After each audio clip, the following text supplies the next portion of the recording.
queridos amigos de Latinoamérica y del mundo de habla hispana, en esta nueva entrega, en esta nueva cápsula, la séptima para nosotros, que grabamos con total alegría y entusiasmo, y espero que ustedes las estén recibiendo del mismo modo. Como siempre, desde Santa Fe, un cálido saludo a mi colega, a mi compañero José, que se encuentra en Ciudad de México. Hola Betina, saludos a todos. Sí, desde aquí, desde Ciudad de México. Y bueno, pues un abrazo a toda la gente en Argentina, donde te encuentras tú, Betina. Y el día de hoy vamos a comenzar con nuestro episodio que tiene que ver con moda, porque ya hicimos uno relacionado con la moda.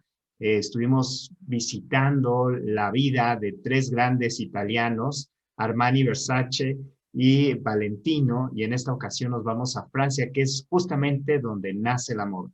Sino porque estas tres grandes marcas, desde el nacimiento mismo de la Cámara de Alta Costura de la Moda en Francia, fueron las pioneras, fueron las bases fundamentales de su creación, y desde ese momento hasta hoy nunca dejaron de pertenecer. Y antes de pasar entonces con estos tres grandes modistas, José, creo que también puedo hablar en nombre tuyo. Hace 48 horas murió un gran modisto por COVID, si bien es japonés, era japonés de nacionalidad, desarrolló su espléndida carrera en París. Y me refiero a Kenzo. Así que de parte mía y de parte tuya, este programa va dedicado a él porque fue un grande de la moda. Y ahora sí, vamos a pasar con el primero de nuestros elegidos, la gran moda, la gran dama de la moda, la señora Coco Chanel. Gabriel, ella nació en un pequeño pueblito el 19 de agosto de 1883 en Francia y en realidad vivía en pues digamos, en un ambiente muy precario. Su papá trabajaba en un mercado local y en realidad pues no tenían una gran capacidad económica, digamos, ¿no? Incluso cuando muere su madre, lo que sucede es que el papá decide deshacer la familia tal cual y pues a los dos hijos los entrega con unos tíos y a las dos hijas las lleva a un convento. Y de ahí Coco Chanel pues nunca volvió a tener esa familia como tal, incluso hasta los últimos días de su muerte, donde ella realmente menciona que muere totalmente sola, con muchos millones, pero sola. La única que estaba con ella pues era la persona que le ayudaba en casa. Entonces Coco con estos inicios pues en realidad pues no se veía que pudiera hacer gran cosa. Sin embargo, ella tenía un gran espíritu y ese gran espíritu yo creo que viene también de la influencia de su tía. Ella cuando estaba en el convento, las vacaciones tenía la oportunidad de pasarlas con su tía.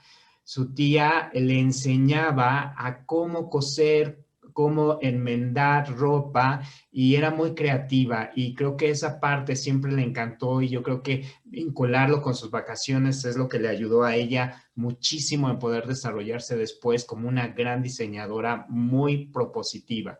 Hay alguien que le ayuda a Coco Chanel a salir de toda esta situación y él es Etienne Balsan. Etienne Balsan era un burgués francés que se enamora de ella.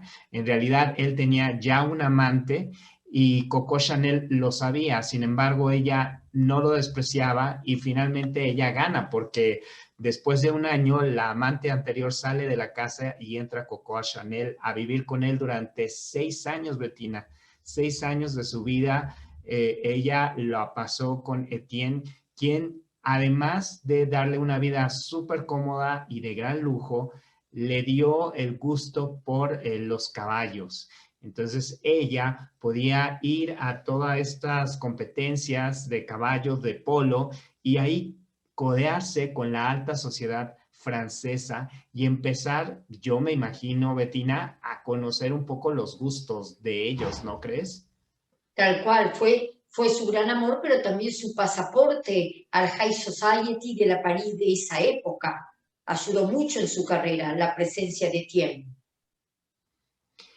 Y no solo eso, no solo él, sino que también un gran amigo de él, pues entra en la vida de Coco Chanel y finalmente ella decide dejar a Etienne y pues irse con Arthur Boyd Capel, un inglés, un capitán inglés que también tenía una vida muy cómoda y que estuvo también muy pendiente de poder apoyar a Coco Chanel con esa inquietud que tenía. De hecho, entre los dos, fíjate qué gran amistad, digamos, que deciden entre los dos financiarle su primera tienda que era de sombreros, porque ella lo que hacía es que iba, los compraba a Galerías Lafayette y de ahí ella los modificaba y entonces, pues, su tienda era precisamente de sombreros, ¿no es así? Como bien has dicho, Arthur Boyd Capel fue, digamos, su peldaño, su acceso para cristalizar sus sueños como modista. Ahí estamos viendo más o menos cómo era el estilo de sombreros de esa época, lo que la impulsó aún después de la muerte de Capel, porque debemos decir que él muere trágicamente en un accidente, ya le había pedido su mano, estaba en sus planes casarse, y luego ella confiesa en su biografía. De hecho también hay una película donde dice que él fue su gran amor, y todo ese éxito que tuvo a nivel profesional, en cambio nunca José lo pudo conseguir en su vida privada, porque como bien has dicho, finalmente muere sola, sin formar familia, sin tener hijos. Pero este éxito en la manufactura, o mejor dicho, la intervención de los sombreros que compraba en Lafayette, la lleva en el posguerra de la Primera Guerra Mundial a abrir su tienda. Llegó a tener 300 empleados. Sin embargo, el crack financiero que se vivía en esos momentos hizo que de un día para otro perdiera los empleados, y aún bajando a costos totalmente, José, irrisorios sus grandes piezas de alta costura, ni aún así pudo salvar su taller. Coco tenía amistades de gran influencia, entre una de ellas nada más y nada menos que a Samuel Goldwyn, el CEO y fundador, uno de los fundadores de la Metro Goldwyn Mayer. Entonces le dijo, bueno, oye, ven para Estados Unidos y viste a las estrellas de esa época. Total que Chanel no lo dudó un segundo, fue a Estados Unidos y vistió a Ava Gardner, Grace Kelly, Rita Hayworth, en fin, todas las grandes estrellas de esa época. Pero luego y finalmente termina ganando su amor por Francia y vuelven los albores de la Primera Guerra Mundial a su París. Lo que yo creo que es muy interesante de la vida de Coco Chanel, además de su origen, digamos, muy humilde y cómo ella fue subiendo la escalada social, está el tema de la Segunda Guerra Mundial. Fíjate que ella se conoce muy bien y existe un documento donde se menciona el nombre de ella como parte de un plan que tenían los nazis para poder acercarse a Winston Churchill. Recordemos que ella se llevaba muy bien con toda la burguesía inglesa, tenía varios contactos ahí y ya en el punto en que los alemanes veían que iban a perder la Segunda Guerra Mundial, decidieron hacer un plan para que Coco Chanel, que tenía estos contactos con la gente de Inglaterra, se pudiera servir como de vínculo para poder platicar, digamos, de forma privada, escondida.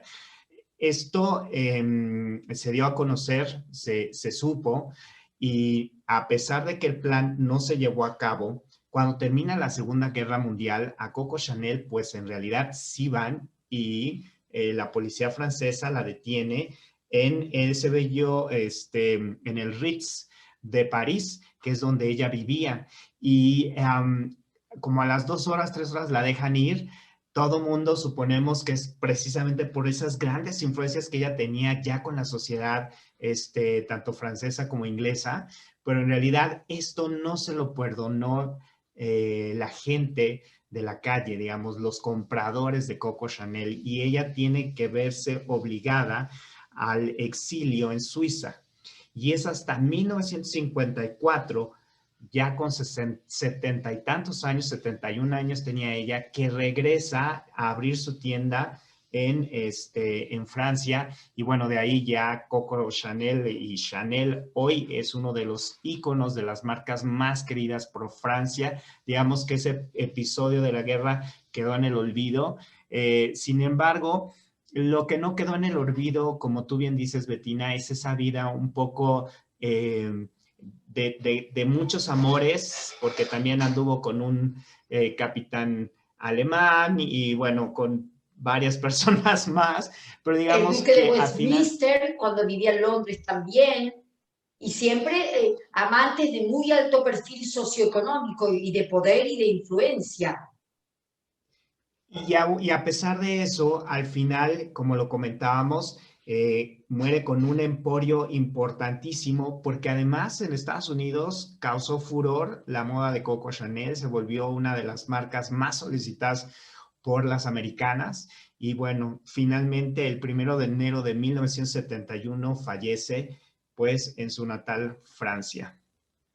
Es así, José, y vamos entonces a revisar un poco el legado. Tenemos una imagen en donde vemos a Coco hasta el último minuto, porque aparte hay que subrayar, José, levantarse y poner en pie otra vez una tienda a los 71 años no es cosa de todos los días, pero a merced de esa presencia que ella había tenido en Estados Unidos con Samuel Goldwyn, el facturado, como bien decís, que había quedado en Estados Unidos, le permitió respirar, instalarse nuevamente en el Ritz. Hoy me informaba para este programa, la habitación o la suite mide 400 metros cuadrados y al día de hoy, si vos la querés reservar, José, está costando 18.000 euros la noche.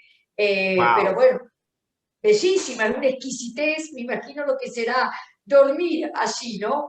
Pero bueno, entonces vuelve a florecer económicamente y crea un legado único, el de las cadenas, el del bolso 2.0, que lo estamos viendo en imagen, que es esa cartera tan reconocible, pespunteada a rombos, las rayas blanco y negro, los zapatos, fíjense en la figura central, Coco y la modelo con los zapatos blancos, con la puntera negra, las camelias, las 12 cruzadas de su logo tan inconfundible, tan icónico, y un detalle que para los conocedores de la moda van a saber que no mentimos. Las chaquetas de Chanel esconden en su ruedo, en su doblez, las cadenas que también están cosidas por delante, y ella explicó una vez que fijándose en las chaquetas y en los sacos de sus competidores, de sus colegas, ella notaba que los sacos no caían derecho.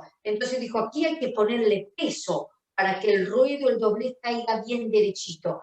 Y entonces las cadenas míticas de Chanel, doradas, preciosas, también están escondidas en los ruedos de las chaquetas para que caigan perfecto. Todo eso nos dejó Coco. Y además la libertad para las mujeres de usar pantalones. Ella creó el famoso pantalón y chaqueta que hoy todas usamos o para dar una conferencia o para ir a nuestra oficina. Y en cuanto al aroma, ¿qué creó José?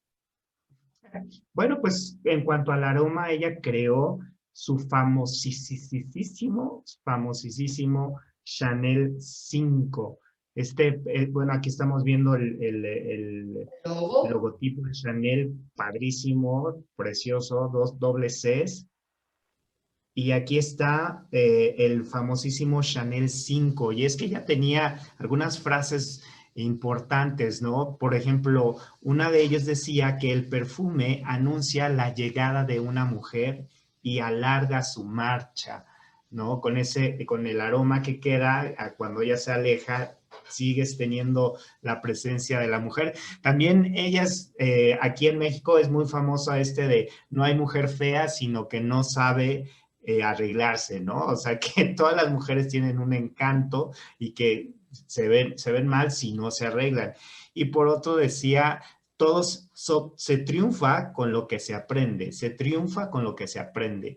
Y por último, una de sus frases más, digamos, importantes y que la reconocen en todo el mundo es esta de todo lo que es moda pasa de moda, el estilo jamás. Así era Coco Chanel, quien yo creo que el legado para mí más importante es, si vemos justamente a la mujer cómo se vestía antes de Coco Chanel, totalmente incómodas, con muchísimos ornamentos, con muchísimas cosas que las hacían casi que desmayarse por los corsets, etcétera. Ella trajo la comodidad con elegancia a la mujer, y muchas de sus piezas y el corte que ella hizo aún se utilizan hasta el día de hoy. Por supuesto, esa chaqueta inconfundible con las 4 tapas, los 4 bolsillos y ese género mítico de ella, que es el tweed, que es la especie de lanilla entrelazada que lo hace único, y los ribetes, las cadenas. Aquí estamos viendo, José, su última pasarela, como verás siempre, bueno, blanco y negro, es su marca registrada. Recordemos que Muerta Coco lo toma este alemán tan multifacético, arquitecto, diseñador, como fue Karl Lagerfeld, que murió hace poco. Digo una nota de color, dejando toda su fortuna a su mítica gata Poupée, que no debe ni saber de cuántos millones es poseedora. Pero bueno, Karl muere el año pasado, en enero del 19, en un hospital de París, y lo sucede quien fuera su mano derecha durante 30 años, Virgin Viard.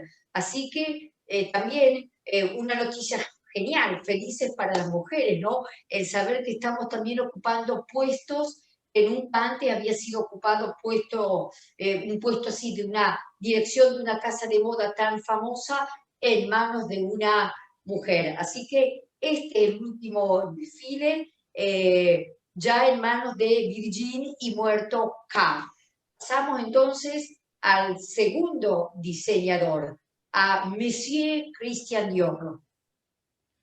Así es, vamos con Christian Dior, también todo un hombre célebre en la moda a nivel internacional, quien además contrató, por ejemplo, a Yves Saint Laurent, que vamos a verlo, es nuestro tercer invitado del día de hoy, y que bueno, él nació el 21 de enero de 1905.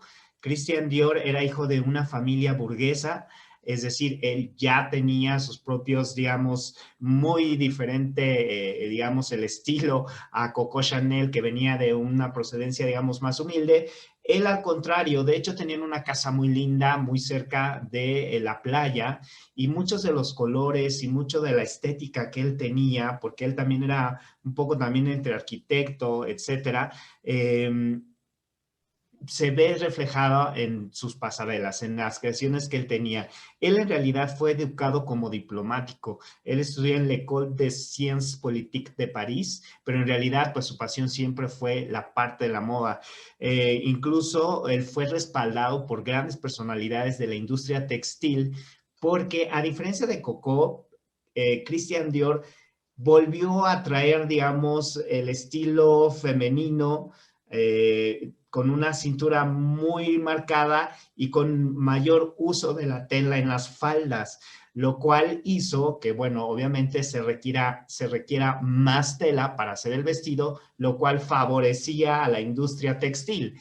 Y esto, pues, en 1946, con el respaldo del magnate textil Marcel Boussac, llamado el Rey del Algodón, pues él logra establecer su casa de costura directamente en París, ¿no? Y por 20 años se expandió de forma exponencial en 15 países, además de pues tener a su cargo más de 2,000 personas.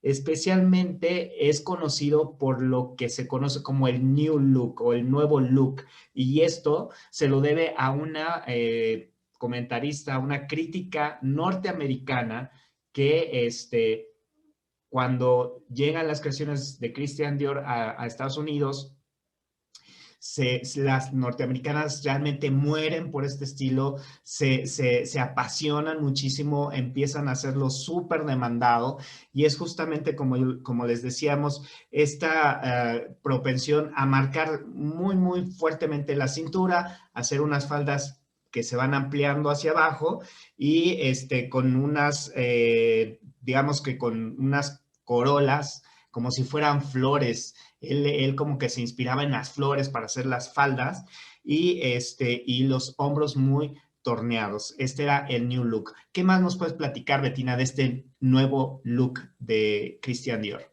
Exacto, que bueno, con él volvió la opulencia. Tenemos imágenes, José, de lo que significaba el New Look y todo lo que vos decís, los moños, los lazos, terciopelo, cinturas chicas, hombro torneado. Era como una vuelta al glamour después del posguerra, que la gente lo necesitaba. Y al igual que Coco, Dior también cruzó el Atlántico y vistió a grandes figuras, a todas, por ejemplo, las actrices de Hitchcock, entre ellas la que por ese entonces era una actriz, Grace Kelly, y luego se convertiría en Grace de Mónaco, y aquí estamos viendo una fotografía que lo dice todo. El último photoshoot o sesión de fotos de Marilyn Monroe lucía un traje negro de Christian Dior. Quizás inspirado un poco en Coco, lo complementaba con algunos lazos de perlas, ¿no? De perlas blancas, pero por ese entonces Dior devolvió la grandilocuencia de la moda. Entonces una vez le preguntaron a qué reina le gustaría vestir en los 50, a qué reina, bueno, aquí estamos viendo Rita Hayworth, si no me equivoco, y fíjate lo que decíamos, grandes vestidos con capas, guantes largos, etcétera, etcétera. Y Dior respondió, yo ya vestía una reina y era la ex primera dama argentina, la mítica Evita Perón, que por ese entonces viajaba especialmente a París y era tan la adoración que Monsieur Dior sentía por ella que tenía un maniquí en su atelier solo para Eva y con las medidas justas de Eva. Y fíjate, José, que era muy atinado lo que nos estabas comentando en cuanto al uso excesivo de telas que no hacía más que reflejar la opulencia del Buenos Aires de esa época, ¿no? A Buenos Aires se la conoce como la París latinoamericana. Y fíjate lo grandilocuente, lo excesivo de su vestido que retoma un poco el color de nuestra bandera, pero sí, Dior usaba muchísima tela. Sí, bueno, aquí vemos a Evita que sería bueno en algún capítulo también mencionar a esta mujer que es amada y odiada al mismo tiempo en Argentina. Y bueno, pues aquí refleja cómo el estilo de Dior podía traspasar cualquier frontera, ¿no? Aquí estamos Exacto. viendo también, Bettina, la colaboración que ha tenido con varios grandes de la moda. ¿Nos puedes platicar quiénes son y por qué es Sí, que ellos están aquí en esta diapositiva que estamos mostrando? él muere en Italia en 1957 y a él le sucedió precisamente un italiano, un arquitecto, tal como era Carl, Gianfranco Ferré, que luego, y apasionado por lo que había dejado en Dior, él siempre cuenta que volvió a Italia y dijo, pero tengo talento para diseñar, y abrió su propia marca, muy querido por los italianos. También fue Marc Boin, un francés, y luego, bueno, un disruptivo, alguien que debo decir, cuando yo veía la pasarela de Dior en sus manos, como que sufría un poco porque lo había hecho rejuvenecer de un modo atrevido, delirante, y era John Galliano, pero que gracias a él volvió el facturado y en grande a Christian Dior hasta que en la ciudad de Londres se quita la vida y bueno, actualmente está en manos, fíjate lo que decíamos, José, de otra gran mujer, María Grazia Chiuri, una italiana que había sido mano derecha de Valentino. Por lo tanto, no solo mujeres al poder, sino mujeres italianas que toman las marcas más famosas de los parisinos. Así que como yo tengo la bandera tricolor en el pecho, no puedo dejar de sentirme orgullosa y objetiva, sobre todo que las grandes marcas francesas creativamente hablando, están en manos de los italianos. Bueno, y aquí estamos viendo el emblema de Christian Dior con esta C, que también, pues, parecido, pudiera parecer un poco al de Coco Chanel. Y bueno, sabemos que Dior tenía su perfume Landmark, que es Diorísimo, también que lleva todos los años en el mercado con unas ventas impresionantes. Y por último, les mostramos aquí lo que es la última pasarela 2020 de Dior. Recordarás que vos dijiste que con la B corta de Valentino, Valentino había sido el primer diseñador que había usado su monograma como un elemento de billutería. Y lo vemos en Dior. No hay prenda de Dior, sea zapatos, es más, las carteras de Dior tienen colgado como accesorio la C y la D de donde uno puede enganchar las llaves. Así que ha repetido, al igual que Valentino, el remarcar su C y su D en cuanto elemento de creativo de él pueda hacerlo. Bueno, pues aquí tenemos a Yves-Henri Donat Mathieu Saint Laurent. Entonces, todo esto es el nombre de Yves Saint Laurent, que es como nosotros lo conocemos. Fíjate que él nació en Argelia en agosto de 1936, realmente también de una familia muy acomodada, burgueses, porque sus papás eran dueños de una cadena de cines ahí en África, además de otros negocios que tenían. Y bueno, él se le conoce mucho por ser el creador del smoking para mujeres. En realidad fue un propulsor también de la moda, digamos, de la elegancia femenina, un poco tomando los patrones de lo que se usaba para los hombres y pasando, transgrediendo ese punto en el cual ya no era un traje para hombres, sino que se volvía un traje para mujer, un smoking, el uso de chaquetas, de pantalones. Aquí lo vemos trabajando. Él siempre fue muy creativo, una persona de una sensibilidad muy grande. Él empezó su carrera de diseño al ganar un concurso frente a Karl Lagerfeld y bueno, pues de ahí Christian Dior precisamente lo contrata y se lo lleva como un asistente. Sin embargo, él realmente nunca era como el responsable, digamos. Lo curioso es que cuando Christian Dior deja el cargo de su empresa, decide dejar a Yves Saint Laurent como responsable. Así de importante era la forma en que le veía toda esta creatividad que después lo haría hacer cosas como esta, que son lo que comentábamos, ¿no? Fíjate cómo reversionó el smoking, porque es una modelo de los años 60 y vuelve a poner el smoking en la bella Claudia Schiffer años después. Lo reversiona para siempre seguir vigente, pero era su pieza por excelencia. Y tal como decía José, él inicia su carrera derrotando, entre comillas, a Karl Lagerfeld. Duelo de titanes, ¿eh? Duelo de titanes. Y el editor de La Vogue francesa le pasa los bosquejos a Christian Dior, quien lo toma, pero sin embargo con un rol menor de diseñar accesorios, de decorar el atelier, hasta que una figura golpea la puerta de la Maison Dior y era nada más y nada menos que Farah Diva, que se casaba con el Shah de Persia y le encomendaba el traje de novia. Y si bien el diseño del traje de novia obviamente llevaba la etiqueta de la casa Dior, todo el mundo sabía que había nacido de la pluma, del lápiz de Yves Saint Laurent, lo que le permitió, aún dentro de Dior, empezar a tener un poco más de vuelo propio. Una carrera que venía en ascendencia total, que libra a Dior de la bancarrota. Verás entonces que al igual que Chanel, todas las grandes casas de moda tuvieron su traspié económico, venía en ascenso hasta que es llamado en los años 60 a cumplir el servicio militar.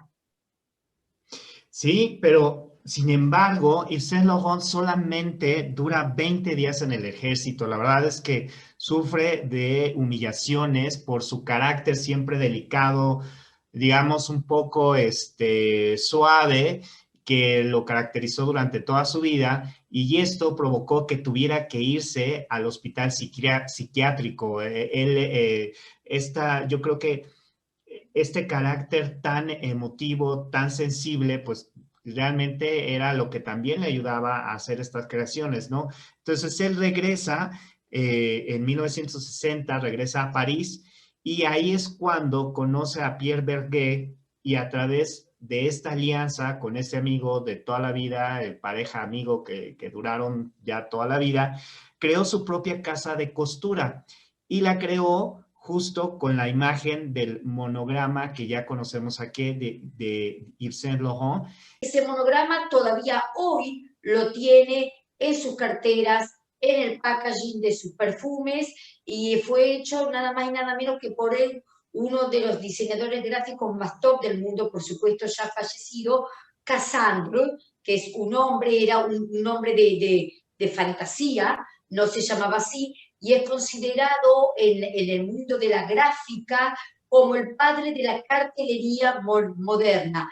Para los años 60, 70, toda persona top que quisiera abrir una fábrica, un comercio, le encomendaba a Cassandres la invención, el diseño de su logo. E Yves Saint Laurent aún no lo ha cambiado, porque la verdad que es estupendo, ¿no? ¿No lo consideras así? Y bajo ese mismo logo, o con ese mismo logo, inaugura en la 21 de Rue Tournon su primera boutique, su primera maison, Saint Laurent Rue Gauche. Sabemos que París está dividida, ¿no?, por el Sena en Rue Droite y Rue Gauche.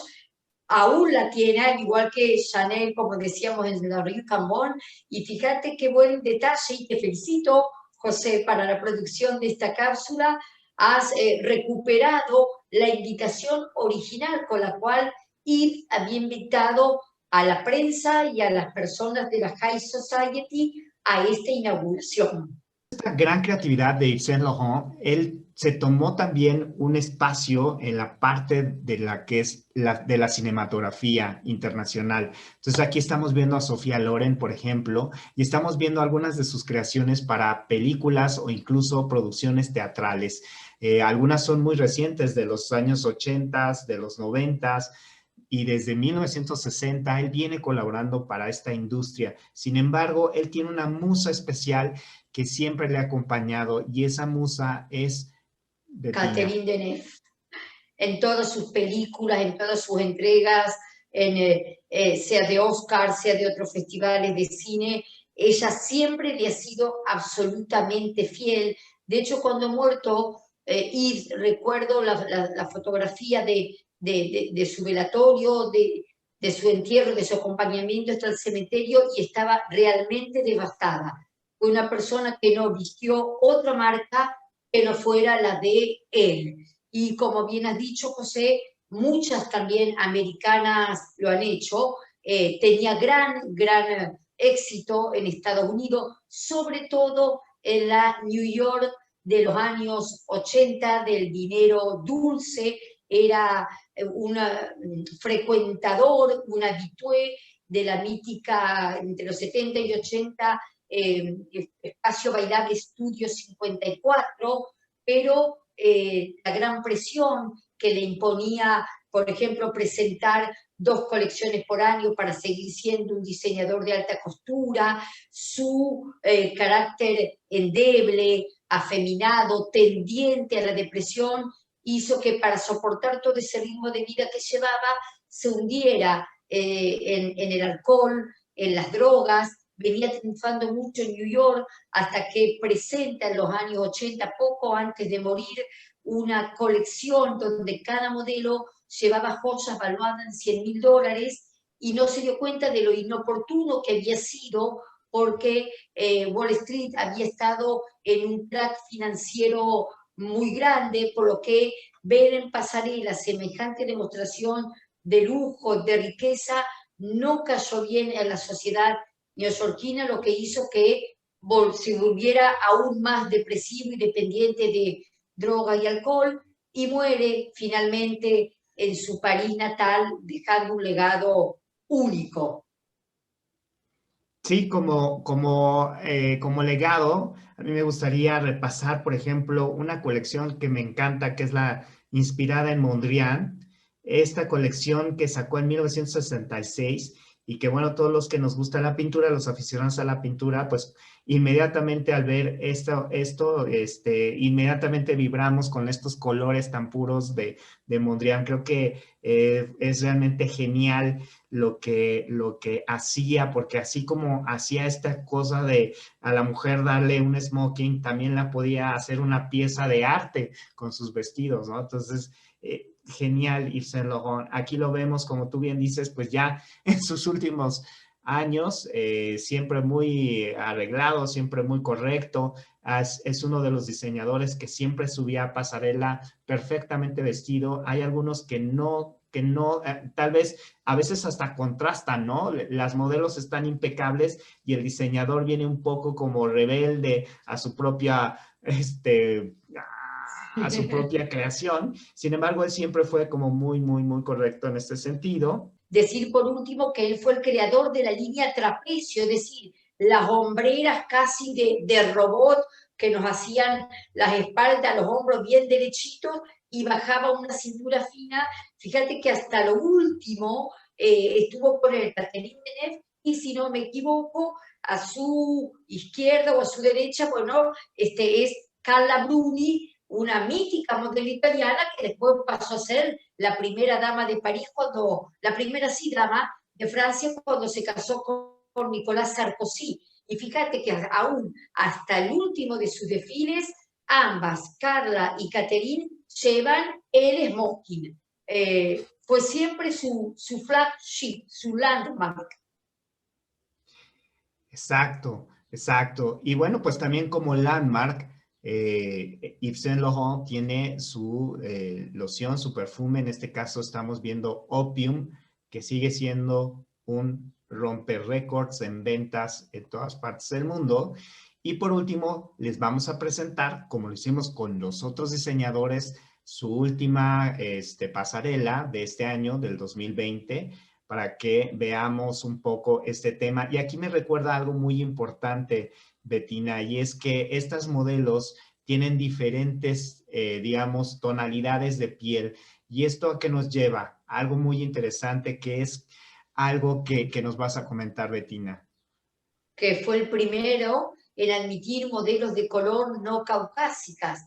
Por ende, entonces rompió un paradigma tremendo, contribuyó a la no discriminación y gracias a él, por ejemplo, Naomi Campbell pudo subirse a una pasarela. Por lo tanto, el legado de Yves Saint Laurent va más allá de las bonitas creaciones que ha tenido. Su casa de moda hoy también está en manos de María, bueno, no recuerdo en este momento el apellido, pero es una italiana que también proviene de casas de alta costura de Via Condeotti, pasó por varias, por Valentino, por Ferré, por Versace, así que las tres marcas hoy día francesas están en manos de italianas, ambas, o las tres, mejor dicho, mujeres. Y te referías, José, al perfume Opium, que dicen que cuando estuvo en bancarrota o al borde de la bancarrota, precisamente fue la venta de este perfume tan icónico lo que lo salvó. O sea, por años se vendió más su perfume que sus creaciones. Y así como en la entrega, en el capítulo 3, en la cápsula 3, para homenajear a los italianos, yo lucí una camisa Versace. Hoy, fíjate, José, vamos a acercarlo a la cámara, me he puesto un Ah, Yves Saint Laurent, ¿ves? Mantiene sí, el sí. logo de Casandro y es el manifiesto. Sé que es incomprobable, pero juro que hoy huelo a Yves Saint Laurent. Pues Y muy bien, pues su packaging, padrísimo. su packaging sigue la I, la S y la Y. Pues padrísimo, pues así cerramos este episodio del día de hoy. La verdad es que Es increíble todo lo que la moda representa en términos económicos, en términos de creatividad, en términos de las vidas de estas personas que hoy nos atrevimos a asomarnos un poquito. La verdad es que quisiéramos darles muchos más datos, pero creemos que fue algo interesante conocer estas personalidades francesas que realmente son unas marcas adoradas por todas las mujeres del mundo en todas partes. Bienvenidas y bueno, pues Y así es damos que, término José, a nuestro siempre la episodio moda ha de hoy. sufrido con ese estigma de ser algo superficial y realmente no lo es porque la moda es una industria. Basta pensar, detrás de cada fashion show hay make-up artists, hay estilistas para el cabello, zapatos, cartera, cada prenda lleva botones, cadenas, hilos, como vos bien decías, mueve la industria textil. Entonces, siempre se ha tenido la moda como estigma, pero es una verdadera industria que emplea miles y miles de personas y factura millones alrededor de todo el mundo. Así es, y entonces, pues bueno, este es el segundo capítulo que hacemos en relación a la moda, pero seguramente vendrán muchos más. ¿No es así, Betina? Sí, porque lo adoramos, tanto vos como yo lo adoramos y un día vamos a dedicarnos a la moda latinoamericana porque tenemos grandes diseñadores. Latinoamérica ofrece una riqueza en cuanto a lanas, tejidos, nuestros colores. Los colores de los paisajes latinoamericanos inspiran a grandes diseñadores, así que no va a ser la última cápsula en la que hablemos de fashion. Pues muy bien, entonces, pues terminamos el día de hoy. La verdad les agradecemos muchísimo su compañía, que escuchen estos programas que hacemos con muchísimo cariño y que los escuchen hasta el final. Muchísimas gracias desde México. Muchísimas gracias desde Argentina por acompañarnos y vamos, infinitas también serán nuestras cápsulas, ¿sí? Sí, quedan muchas más. Un abrazo para nuestros seguidores y para vos en particular. Muchas gracias, un abrazo desde México, a Betina, a todos. Pásenla muy bien, manténganse saludables y nos vemos en 15 días.